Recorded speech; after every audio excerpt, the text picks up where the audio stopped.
Okay, it's good to be here and talk about the research. Steve and I have been doing a dog and pony show, kind of not going around talking about this, but just trying to figure out how it all flows together.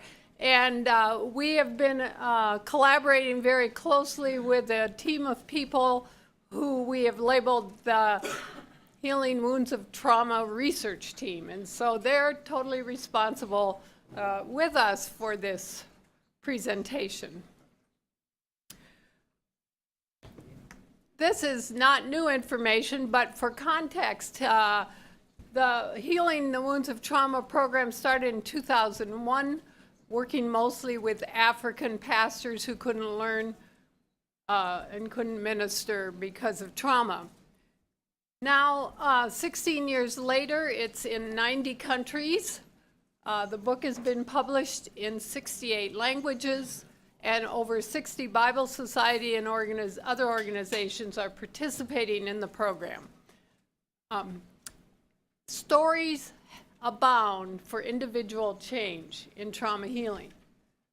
However, stories only go so far. We needed data. We needed information. So put on your information gathering hats. We're going for a ride, okay? Ready? First, we have to set the context for the research study itself. The planning began in June of 2016 with 15 people from that time till now have participated in the planning, implementation, etc., overseeing the study. There were 3 aims identified for the study. The first one was to assess the impact of the program on individual symptoms of trauma and loss. The second was to assess the impact on individual engagement with God and Scripture. The third was to assess the local church's ability to be a healing community. This presentation that Steve and I have worked up is specifically focused on the first 2 of these aims. And the next presentation after will cover the work that's done to research the church's ability to be a healing community. 2,709 participants completed the Trauma Healing Impact Survey. Of these participants, 55% were in the initial part of the equipping sessions, so initial equipping sessions, and 45% were in healing groups, so fairly equally distributed. Data collection took place at 3 points in time. We're going to be referring to time 1. Time 1 was prior to the trauma healing session, where we collected baseline type of data. Time 2 then occurred immediately after the session. You could think of it as a post-test. And time 3, we collected the data 2 to 6 months after the post-test data, the time 2 data. 28 organizations gathered data for this study.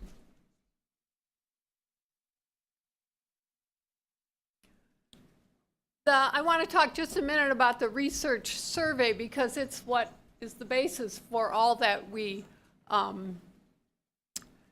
will be talking about. The survey contains 7 story-based items, and for each item there's a 5-point response format, which you can see on the screen. The sample item here related to sleep will show that it gives a scenario of 3 people, and then they have to choose which one they're like. And Richard is always the worst in terms of whatever the option is, struggling the most, and Simon is always doing better in the scenarios, but they're not written so they're super obvious. And that's how the survey went. The surveys were translated into 7 languages. 26 countries provided research data, and they're all listed here. And without ado, we're going on to talk about participant characteristics. 8%, there were 8% more women than men who provided data for this study. Their average age was 39 years. Most of them had either secondary or post-secondary education. Even in areas where there was lesser development, you still saw higher levels of educated people in the groups taking the surveys. Most were Christian, and they reported speaking 60 different languages as their heart language, but 7 languages were spoken by 84% of all participants. Got it? What kind of trauma was experienced? There were a total of, participants were asked from a list of 12 different types of trauma, which ones had they experienced. And they had to check it off. They checked them off as either something that happened less than 6 months ago, which was recent, more than 6 months ago, which we called remote, or on the third survey at time 3, they were asked, have you experienced any of this trauma since the last time you completed the survey at time 2? And so we called that ongoing trauma. And of all those experiences tallied up, there were 13,000 different types of trauma. There were 13,000 experiences with trauma that people reported. Many people had multiple traumas. The mean number of traumas was just under 5. So people had about 5 traumas at the events. The range of traumas was from 0, there were 202 that reported no trauma, to 12, and there were 38 that reported 12 traumas. If we look at the weighting or the frequency with which the traumas occurred, on the right side of the screen are the trauma types with the number of times it occurred and the percentage. Of the total number of traumas reported, loss, disease, war or terrorism, and domestic abuse were 10% to 16% of the total traumas. Crime, disaster, and displacement were 8 to 9%. And then suicide, forced sex, kidnapping, trafficking, and we had a category of other, which we had real trouble deciphering, so we just call it other. That was 5%, 6% or lower. That's it for that one, I think. So now we say, how effective is trauma healing overall? And if we could just close the computer and walk away, because it is effective. Trauma healing is effective, according to this study at least. And we've done a good job of it, so we can believe in the data. Yay to you. The graph presents the overall change in trauma symptoms on the left side column over time. So at time 1, before the event, there was no change, obviously. They reported what symptoms they felt. Then by time 2, at the end of the trauma event, there was an improvement in the level of trauma symptoms of about 10% that then continued on to time 3, 2 to 6 months after the trauma healing event, and was above 14% improvement overall. So this was trauma symptoms, but if we charted relationship with God on the same graph, it would look very much the same. So that's the overall thumbnail, and now we're going to get in the weeds, okay? Kind of.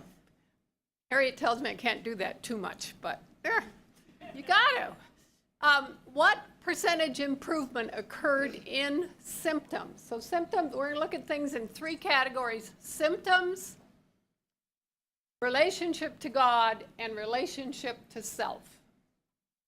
Symptoms then, these are the symptoms that were measured on the survey tool: their overall or general status, their sleep patterns, how they handled intrusive thoughts, avoidance, their interest in life, their ability to concentrate, and hypervigilance, or were they on alert all the time. The red bars show the change at time 2 immediately after the event. The blue bars show the change from time 1 to time 3, 2 to 6 months after the event.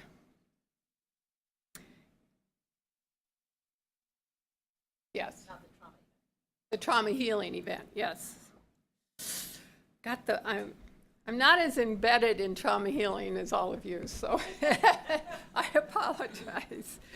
The red bar shows a 10 to 19% improvement in these. The range was 10 to 19% improvement at time 2, and the blue bar shows a 15 to 29% improvement. So we could say all these symptoms improved. What we use a lot as we're moving forward is a summary, a composite of these changes in our analysis or presentation. A question came up from the Alliance yesterday: how many people, what percentage of the population in terms of symptoms got better or got worse? Not everyone got better, okay? But over 2/3 of the people had fewer symptoms, and that's shown in the blue bar under symptoms improved. There was about 12% who had no change, and about 20% who got worse, whose symptoms got worse, even at time 3, right, Steve? This is by time 3. So at the end of the measurement, they still had worse symptoms. Okay? But a majority improved. So we asked the question, does when trauma is experienced make a difference?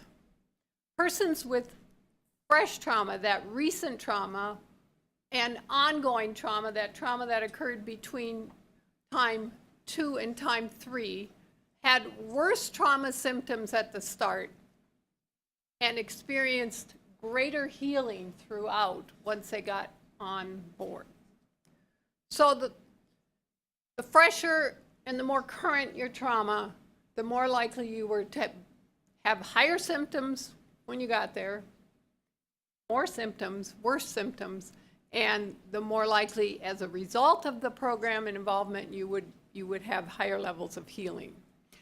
Participants with domestic abuse had worse symptoms when they started, followed by those with suicide, war, and rape. These were worse than any of the other types of trauma in terms of promoting symptoms.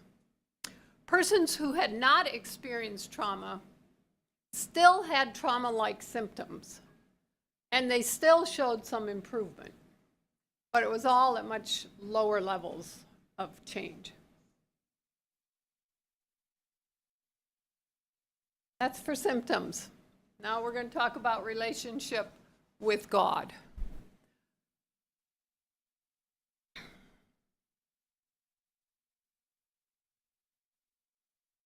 Here the items tapped thoughts about God, why God allowed trauma, how they were doing with talking to God about what was going on, their engagement with the Bible, and their involvement or participation with church. The level of change here that occurred at time 2, immediately after the trauma healing program, was in the range of 5 to 8%. and that's the red bar. The blue bar shows the change at time 3, 2 to 6 months later, and that shows an 11 to 15% change. So what you see here is a delayed change. The relationship to God, the relationship to the Bible, the relationship to church, all takes a little longer to change than symptoms. Okay? And it continues. We stop measuring it at time 3, but who knows how long it continues. Now we're going to just summarize some findings and then show you graphs. For those who like the graphs, great. For those who like it synthesized, here's the words. These slides I think will be available, so, right? Yeah. So the first one is we're going to look at engagement with God, the Bible, and church in relation to symptom change. Since it looks like symptoms change faster than these relations with God, what's going on? So what we found is that as trauma symptoms are processed and people improve in their trauma symptoms, they experience increased engagement with God, the Bible, and church. And through Steve's analysis, we can say with some degree of certainty? I think so. Confidence is a better word. That this occurs in that way, that the symptoms lead to a change. Maybe not for everybody, but for the group. Yeah, as symptoms levels improve, then they're free to engage with God and Bible and church more. So, these are the kind of graphs we have. We've simplified them, okay? Let me get to it, because I actually wrote what I hope is a simple way to talk about it here. This graph shows a strong relationship between a change in trauma symptoms and involvement with God. That's talking to God, those 3 God symptoms, items. On the horizontal axis are shown 3 groups, those 3 that we talked about earlier, those that have worse symptoms, whose symptoms worsen as a result of the program, those who show no change, and those whose symptoms improve. The vertical axis portrays the change reported at time 2 and time 3, the percentage change at those 2 times. The time 2 change is in blue. If we go to those whose symptoms improved at time 2 versus those whose symptoms worsened at time 2, these are the blue bars,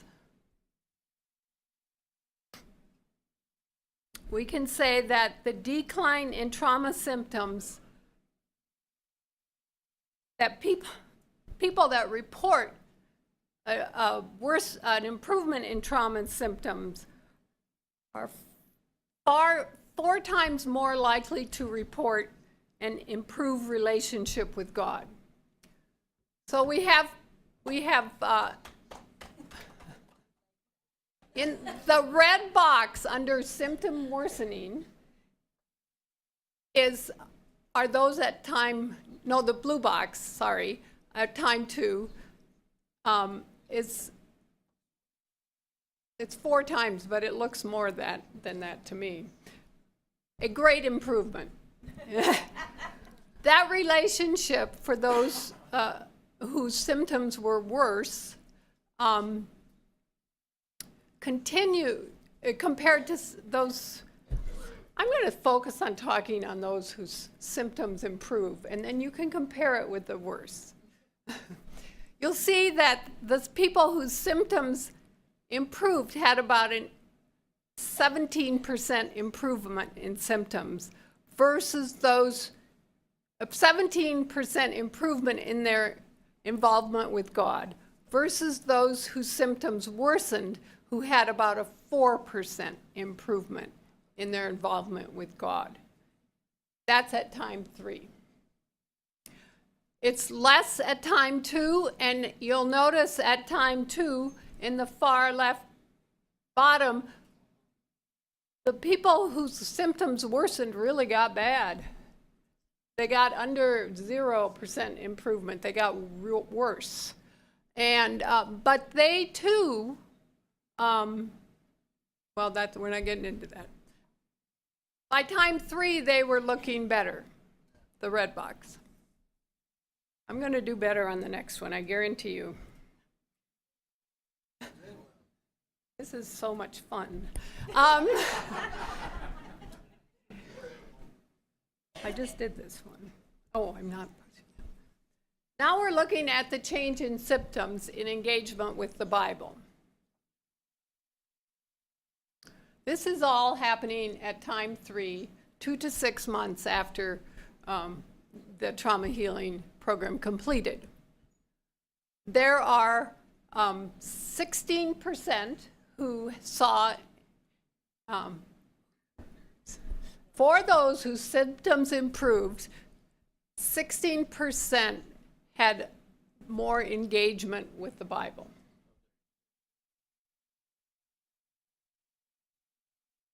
For those whose symptoms improved, their engagement was 16% improved. Thank you, Steve. As opposed to those whose symptoms worsened, where the engagement was much less, 3%. You'll notice, though, that those who had no change in symptoms tinkered a little more with the Bible, too. I wonder if it had anything to do with the nature of healing the wounds of trauma. Got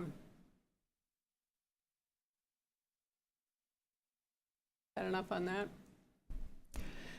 Now we're looking at the impact of change in symptoms on church involvement. And here the horizontal axis gives you what time it occurred, at time 1, 2, or at time 3, what time we're reporting the data from.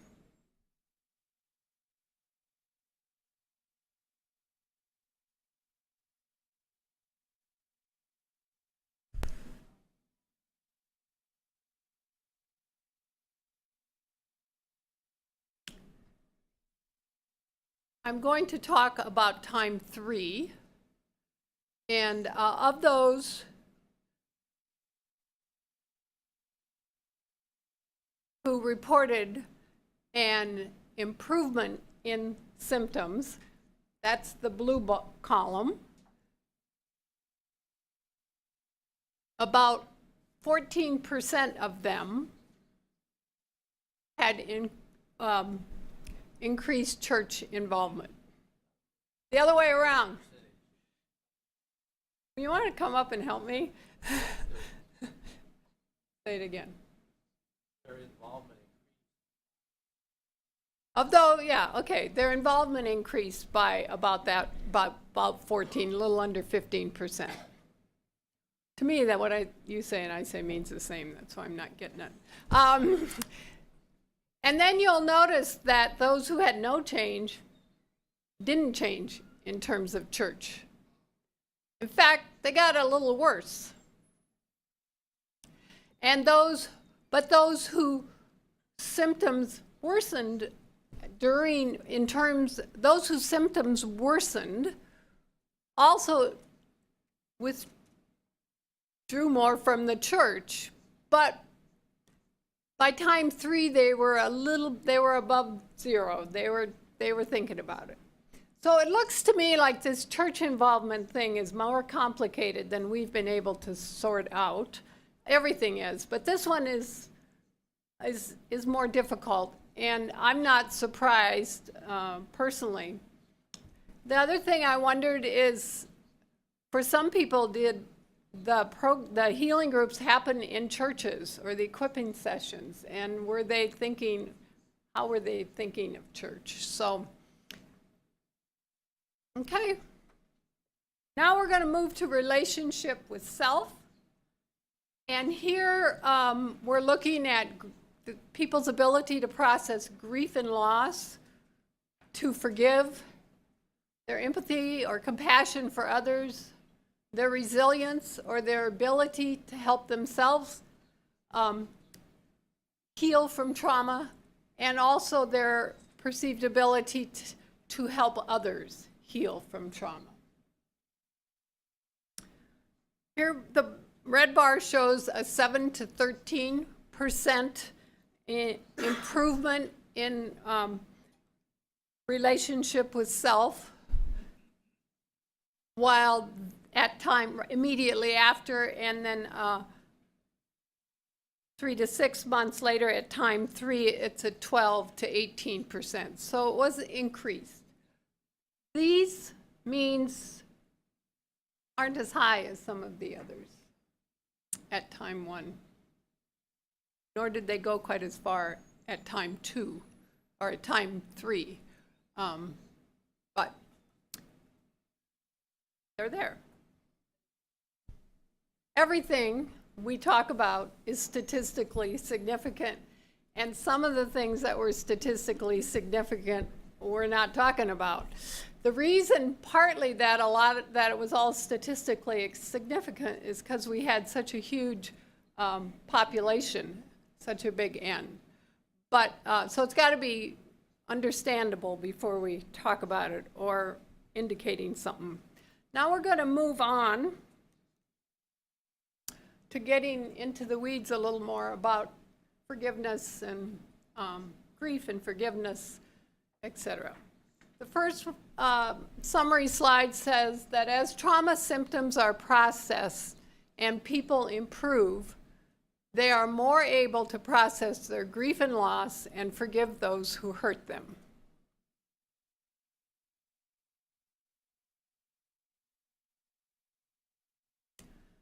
Here we see that those that reported improved trauma symptoms had an 18% increase in their ability to process their grief. So, and this was at time 3. It was that, as opposed to those who had no change or who symptoms worsened, those people, if their symptoms worsened, were stuck. They couldn't process their grief. In fact, their grief got worse. So we can say that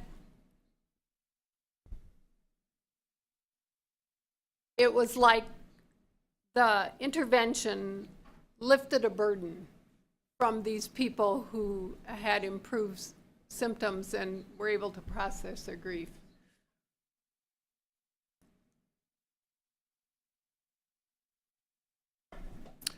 Now we're going to look at ability to forgive at time 2 and time 3.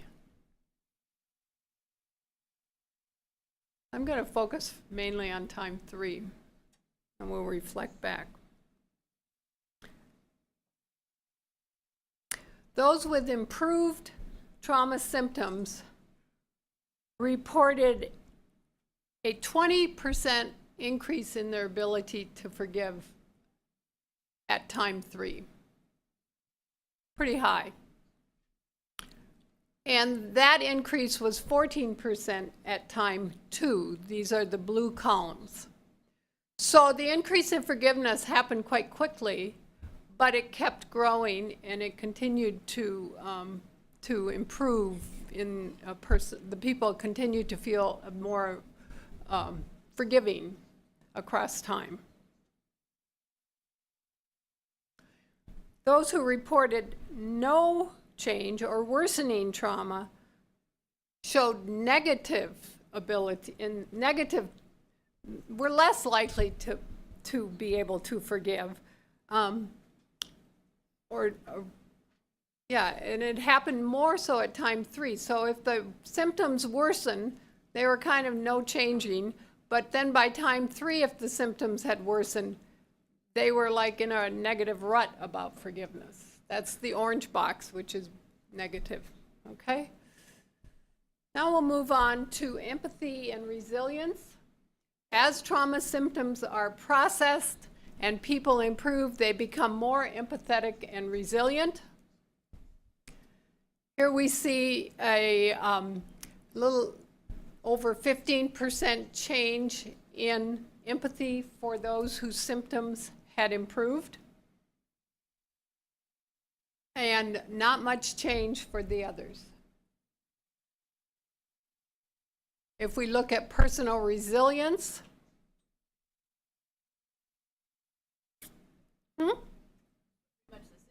it's pretty much the same. Resilience was a little higher, almost a 21%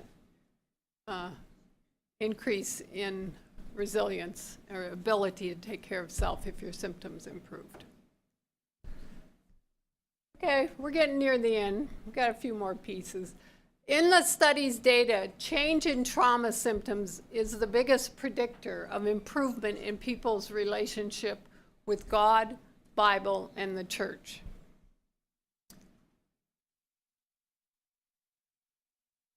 By predictor, we mean it accounts for a lot of the most of the variation in the variables, in the analysis.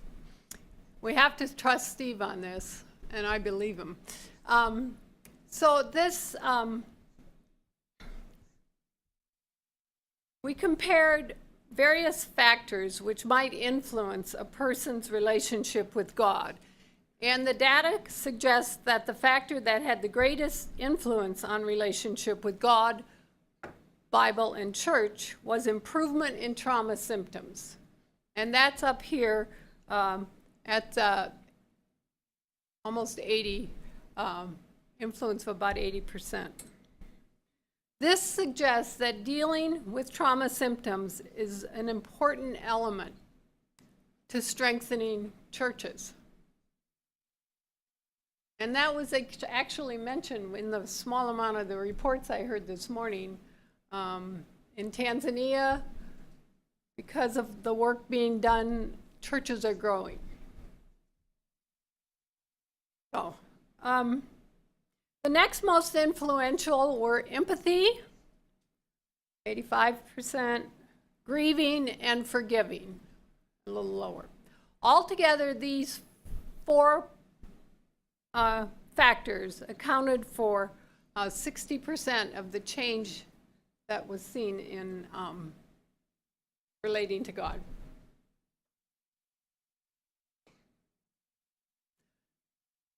And I must say that in relation to this, total trauma, gender, and other factors were tested, and they did not affect it. It was these that did. That affected relating to God. Oops, no. Now we're going to get into some of the more process parts of how you do trauma healing. And just to highlight, healing group participants reported greater improvement in symptom levels than those who were in equipping sessions. Okay, so it looks like the healing groups might be more effective, or at least they had people that had more symptoms that needed healing or whatever, that we didn't sort out. But there were greater improvement in the healing groups. And also, smaller size groups are more effective than larger groups.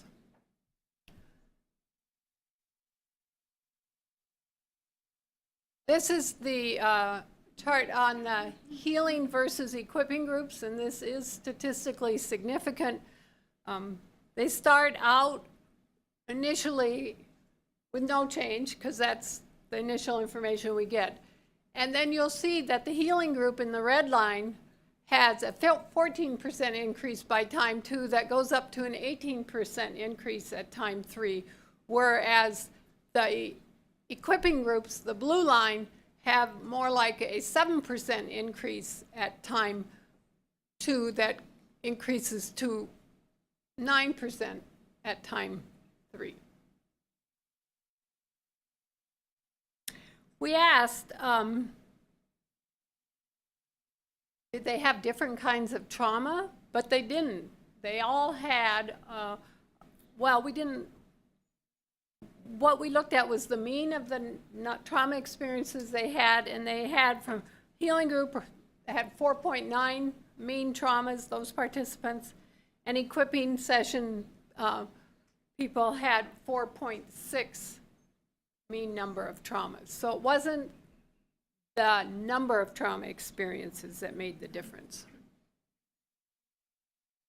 And here is the slide about the impact of size of a group. Groups range from 1 to 50.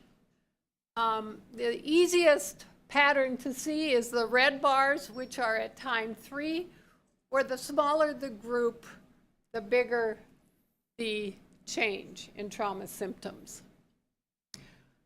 That's at time 3. If you look at the blue bars at time 2, it's more varied, but still we've got that general slope.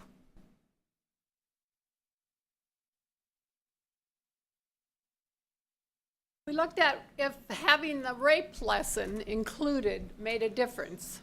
And we found that people with forced sex or rape as the trauma experience greater healing if they receive the rape lesson. So the rape lesson makes a difference for those people. FS on this graph means forced sex, which was the term we used because it's a more comprehensive term than rape. And here you see, okay, the columns on the left are those who didn't get the rape lesson, and the columns on the right are those who got the rape lesson. The flesh-colored and light blue column for those are those who had rape plus any other number of traumas. Those people did fairly well regardless of whether they had the rape lesson or not. Although they did better when they got the rape lesson, and significantly better. It's still the bar, they made improvement without it. However, if you only had rape, and that's the red column under no, and the blue column, if you only had rape and you didn't get the rape lesson, you didn't improve at all. However, if you only had rape and you got the rape lesson, you improve more than anyone else in this graph. So your improvement was a little over 19%. So the rape lesson makes a difference. One more data and then we got to quit. Participants who listened to the audio trauma healing, in addition to the classic, reported a greater positive change in terms of both trauma symptoms and relationship to God. This is this. Trauma healing, audio trauma healing was available in 7 of the 26 countries the study was done in, and 31% of participants listened to them in addition to doing the classic trauma healing. So the purple bar, the lavender bars here are those who only did classic trauma healing, and the purple are those who did both classic and audio. And you'll see here that both in terms of symptoms and relationship to God, the audio, the addition of audio made a pretty big difference.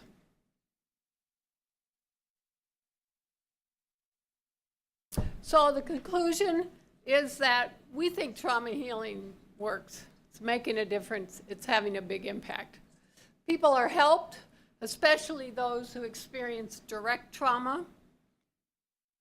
As symptoms are reduced, relationship to God and the Bible improve, and the church can help in working with this. we'd like to thank, as the research team would like to thank everyone who helped make this study a success, especially those who completed those surveys and provided the data that we needed to do this work. Thank you.